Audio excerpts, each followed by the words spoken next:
Sur cette première remarque, cette question, Yves Lefebvre, secrétaire général du syndicat Unité SGP Police Force Ouvrière, à propos de l'attitude de Gérard Collomb qui semble très mal informé de ce qui se passe dans son ministère. Vous savez, ce qui se passe, ça se passe à deux niveaux. Moi, j'ai ne cesse de répéter depuis plusieurs semaines, plusieurs mois même, que la préfecture de police de Paris est un État dans l'État au niveau du ministère de l'Intérieur. Et on en fait le constat malheureusement affligeant aujourd'hui. Il est avéré que bon nombre de décisions sont prises au niveau de la préfecture de police de Paris sans même que Gérard Collomb en soit informé, et voire même parfois des décisions qui sont, je dirais, à contre-courant des orientations voulues par Gérard Collomb ou par le directeur général de la police nationale. C'est un État dans l'État et malheureusement aujourd'hui ça explose sous la forme d'une affaire d'État. Effectivement, mais c'est un fait avéré. Moi j'ai dit il y a quelques semaines sur plusieurs antennes qu'on était sous une forme de municipalisation, de privatisation de la sécurité parisienne, et c'est gravissime. Yves Lefebvre, sur le fait que peut-être vos collègues à la préfecture de police se sont dit, voilà, il travaille à l'Élysée, on peut pas lui refuser certains attributs de la police. On est impressionné par sa fonction. Oui, impressionné par sa fonction. Pourquoi ? Parce que Benalla a mis en place des réseaux. Il avait pris la main sur le groupe de protection du président de la République, le GSPR. Il menait quasiment un climat de terreur avec mes collègues policiers qui n'en pouvaient plus d'ailleurs. Ils voulaient réorganiser tout le service et au demeurant pour ni plus ni moins que le privatiser, pour mettre, moi j'emploie le mot, il est fort, pour mettre en lieu et place de policiers républicains des barbouzes, ni plus ni moins. Et effectivement, il a créé des réseaux au sein de la préfecture de police qui lui ont permis d'avoir le port d'armes. Parce que le port d'armes a été refusé par beaucoup. Je suis pas là pour dédouaner Gérard Collomb, mais très loin s'en faut d'ailleurs au demeurant.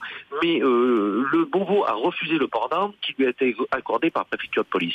Ensuite, on sait que la hiérarchie policière parisienne lui a fourni un gyrophare, un deux tons, lui a fourni un brassard, même une radio. Alors aussi se pose la problématique, la question par rapport à mes collègues CRS le jour de la manifestation du 1er mai.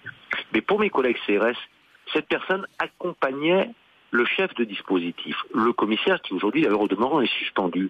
Pour eux, c'est un responsable de la hiérarchie policière.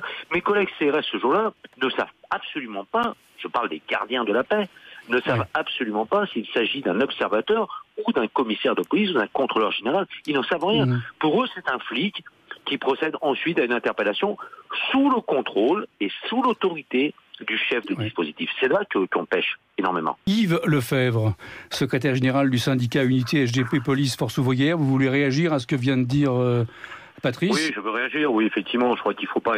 Vous avez parfaitement répondu. Il faut pas qu'on extrapole, qu'on tombe dans des dérives par rapport à tout ça. Bien évidemment qu'on voit poindre le spectre derrière, que d'entendre dire par certains partis, par certaines organisations syndicales, vous voyez, les manifestations sont infiltrées. Non, c'est faux. Non, c'est entièrement faux. Le cas de l'observateur est un cas bien prévu. On peut avoir des observateurs qui d'ailleurs au demeurant peuvent être des magistrats, peuvent être des journalistes, peuvent être souvent des personnes qui sont, je dirais, dans un cycle de formation au niveau de l'Institut des hautes études de la justice.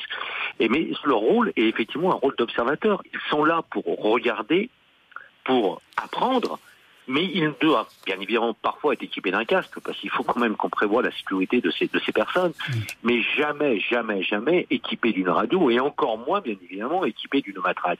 Non, là on est sur un cas véritablement ponctuel. On est sur un individu d'un peu plus de 25, 26, 27 ans. On est sur un personnage qui, je pense, a toujours rêvé d'être flic, mais qui n'a jamais eu la capacité à l'être, et fort heureusement d'ailleurs pour les policiers que je représente.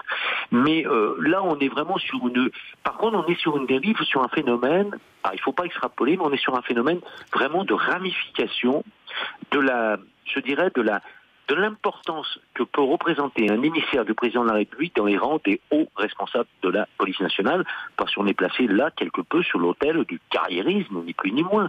C'est-à-dire qu'on va certainement vouloir rendre service à ce monsieur Benalla du temps où il était en responsabilité à l'Élysée. Pourquoi ? Parce que derrière, ça peut être des portes de sortie pour certains hauts responsables de la police nationale. C'est ça le souci aujourd'hui. Est-ce que finalement on n'a pas affaire à un individu qui travaille à l'Élysée et qui se croit tout permis ?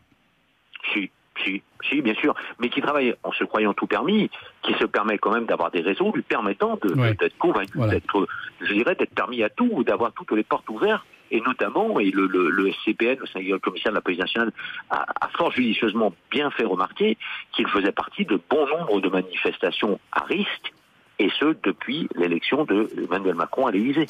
Yves Lefebvre, secrétaire général du syndicat Unité SGP Police Force Ouvrière. Est-ce que là encore, on peut imaginer que, voilà, on sait que cet individu travaille à l'Élysée, près du président Emmanuel Macron, qu'il l'a côtoyé pendant la campagne présidentielle, qu'on le voit en permanence à ses côtés, et donc, ben voilà, on y va très vite pour les grades.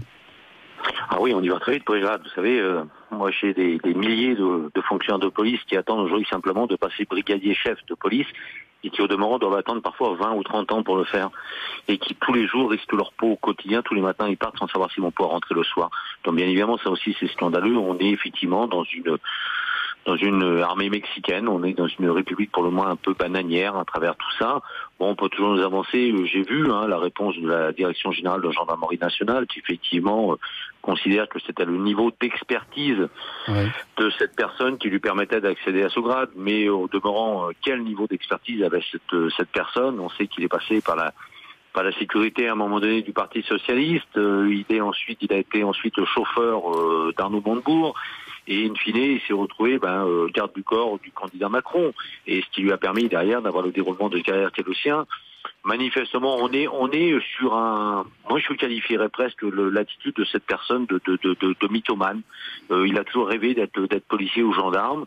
Et là, c'est les portes ouvertes. Vous savez, quand on est à l'Élysée, quand même, il y a beaucoup de portes qui s'ouvrent, manifestement. Ouais, voilà. Et qui plus est, je l'ai dit tout à l'heure, sur des gens qui sont, pour le moins, sensibles à, je dirais, à des avancements, à des facilités de déroulement de carrière, mais ça ne concerne encore que le haut du chapeau vraiment du ministère de l'Intérieur aujourd'hui. Ouais. Parce que nous, gardiens de la paix, non, on n'a rien à attendre et à espérer de ce genre de métier.